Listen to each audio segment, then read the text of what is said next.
Teman saya makan apple freezer. Ni saya apple freezer, saya glaze saya dengan susu pekat saja. Apa nama ni? Rice coloring. Rice apple freezer ni maksud dia salutan tepung di apple. Saya cari kat ChatGPT. Nanti saya tunjuk kat sini. Ni sini deh. Sekejap. Ni slicing apple. Just nice.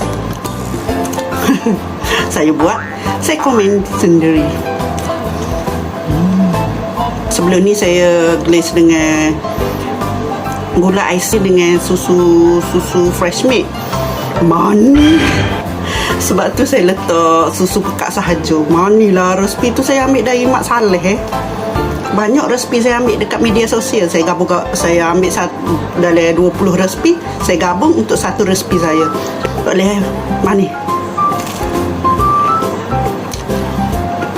Tak jumpa lagi resipi manis tapi manis just nice. Tapi comel presentation dia memang cantik Nanti saya tunjuk sini. Ini ni biasa-biasa je. Okey, jangan lupa subscribe, like, komen, share video ini. Terima kasih.